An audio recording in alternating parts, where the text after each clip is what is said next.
시편 45번째 시간입니다. 오늘 말씀은 시편 41편입니다. 1절부터 13절 말씀까지를 보도록 하겠습니다.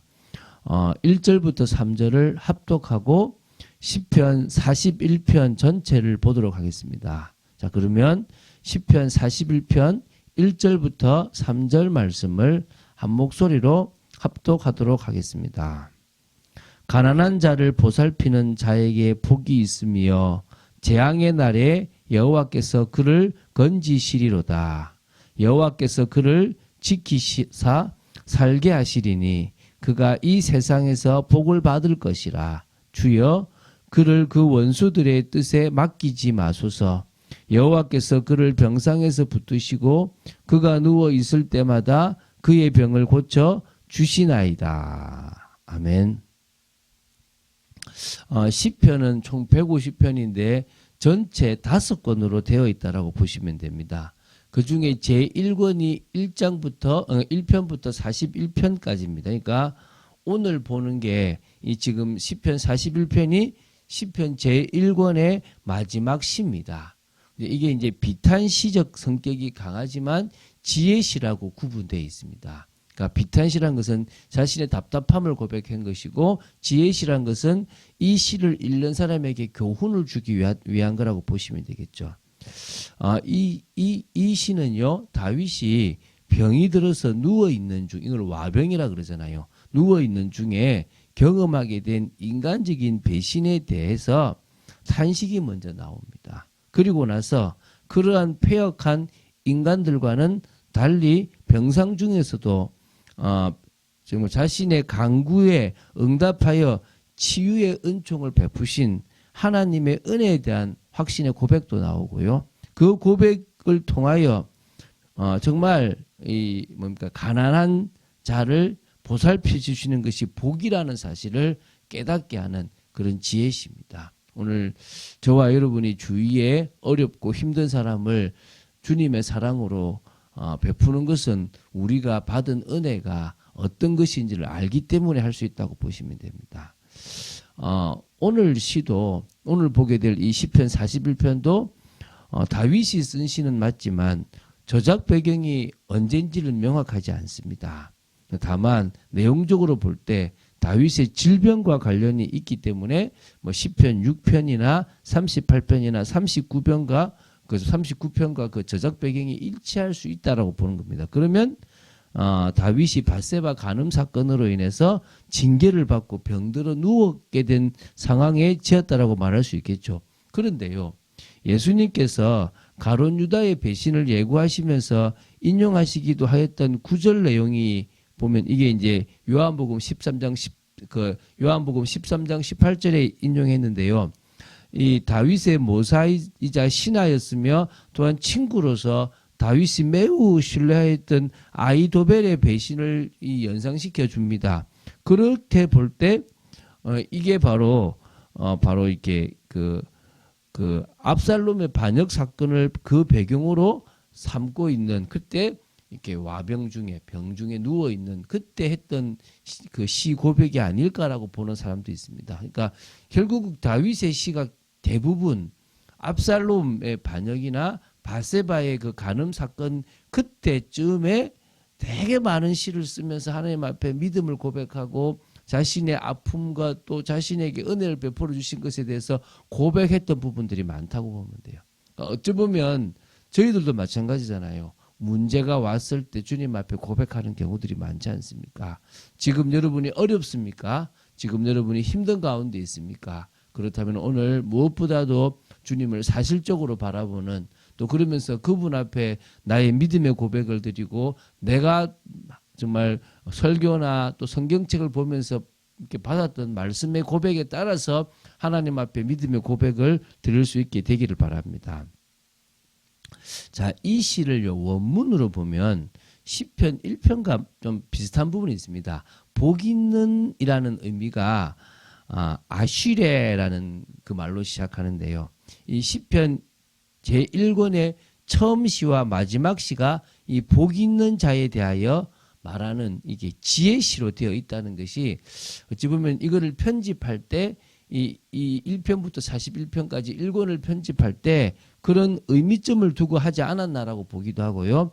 두 시의 차이점이라면 시편 1편은 복 있는 사람의 조건이 하나님과의 관계에서 찾고 있고요. 이 본시 41편은 바로 그 사랑, 그 관계가 사람들과의 관계, 오히려 사랑을 실천하는 부분으로 보고 있으니까, 지금 율법의 완성이 하나님과의 사랑, 이웃과의 사랑이니까 이렇게 완성될 수도 있다라고 보시면 되겠습니다.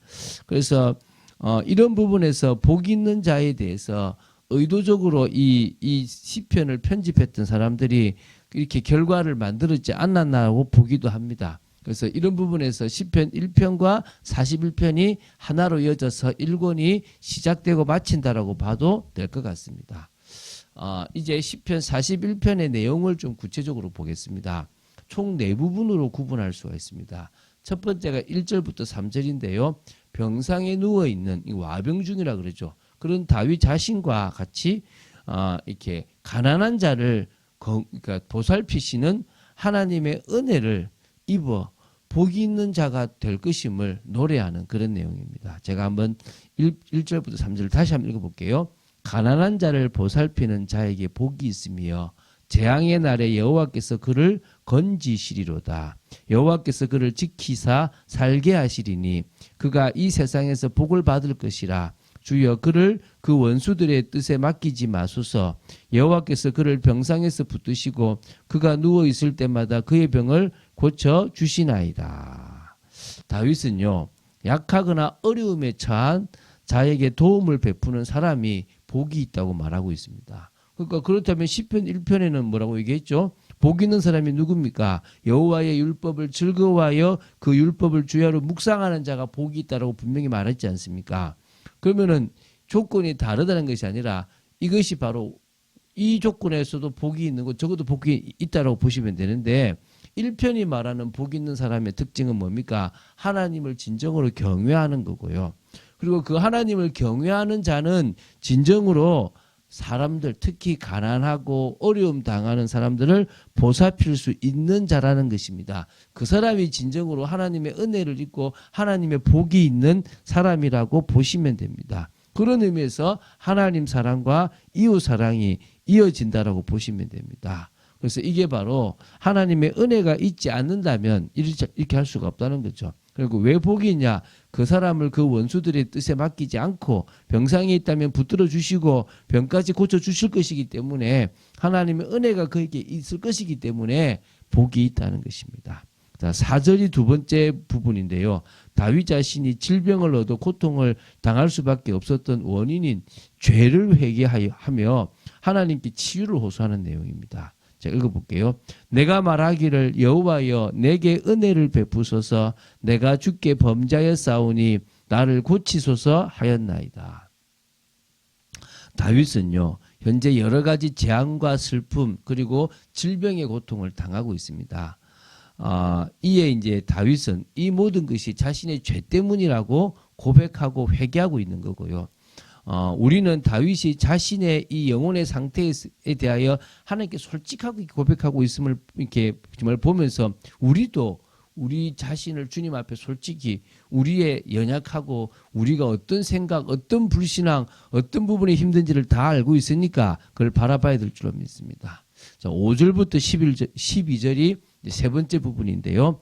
와병 중에 있는 다윗 자신에 대하여 악담하고 비방하는 것은 물론 거짓과 간악함으로 이 다윗을 해하려고 하는 악한 자들과 그런 중에서 자기를 위로하고 격려하기는커녕 도리어 자신을 배신하는 대적의 신이 없는 자들을 하나님께 고발하고 하나님의 구원과 공의의 보응을 호소하고 있는 부분이 이 5절부터 12절입니다.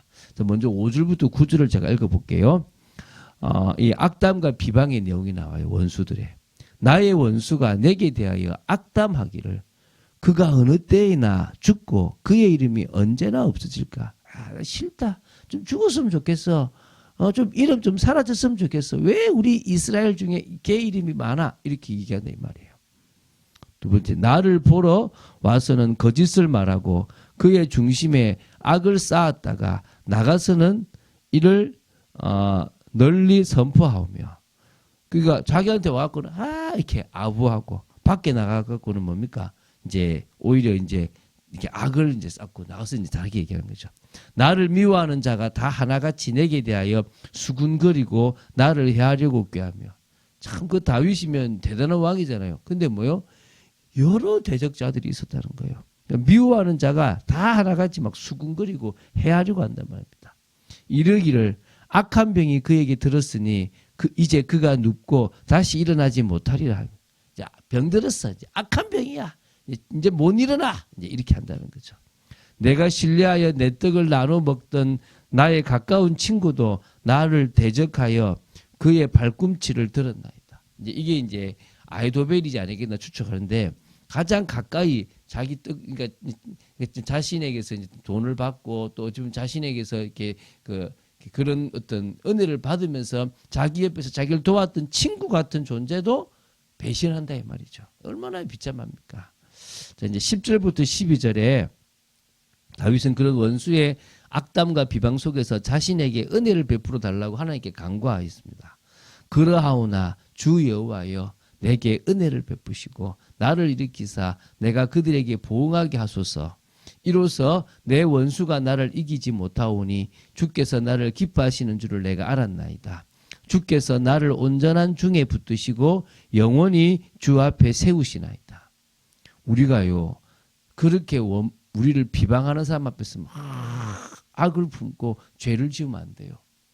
그걸 그냥 그대로 하나님 앞에 가지고 가서 하나님 저 악담과 비방 그 속에서 나를 이렇게 세우시고 오히려 그들에게 보응하여 주시옵소서. 내 원수가 나를 이기지 못할 줄로 믿습니다. 나에게 승리를 주십시오. 그러면서 막 나를 기뻐하시는 줄 내가 압니다. 붙들어 달라고 얘기합니다. 자, 이제 13절 마지막 절을 보겠는데요. 아마 최종 편집자가 마지막으로 이렇게 붙여 쓴 내용이 아닐까라고 보는데요. 이 시편 1권을 끝맺으면서 하나님을 찬양하는 송령이라고 보시면 됩니다. 이스라엘의 하나님 여호와를 영원부터 영원까지 송축할지로다. 아멘, 아멘. 이렇게 지금 마무리가 돼요. 이게 지금 후대가 쓴 건지 다윗이 다르게 쓴 표현을, 그러니까 다른 쓴 표현을 넣었는지 모르지만 어쨌든 하나님은 찬양 받으시기에 합당하신 분이시기 때문에 그분을 높이는 게 맞다는 것입니다. 오늘 저와 여러분의 인생에도 이해하지 못할 많은 일들이 일어날 수 있고 내가 믿었던 사람들로부터 또 내 대적들로부터 계속 비방과 악담을 받을 수 있고 사면초가에 몰릴 수도 있습니다. 그리고 그것 때문에 우리는 병들어 죽게 되는 상황일 수도 있습니다. 상관없습니다. 우리는 하나님이 보호하시고 이 땅을 떠나면 천국이라는 영원한 곳이 있습니다. 이 땅에서도 하나님은 우리에게 큰 은혜를 베풀어 주실 것이고 성령 충만을 통해서 하나님의 뜻을 이루는 그런 귀한 삶을 살게 하실 줄로 믿습니다. 오늘도 그런 축복의 삶을 기쁨과 감사함으로 살아가는 여러분 되시기를 주 예수 그리스도 이름으로 축원드립니다. 주는 그리스도시요 살아계신 하나님의 아들이심을 고백합니다. 다윗의 모든 시들을 볼 때마다 다윗의 중심이 느껴지는 것처럼 저희들의 중심의 믿음의 고백이 되도록 지켜주시옵소서. 주 예수 그리스도 이름으로 기도드립니다. 아멘.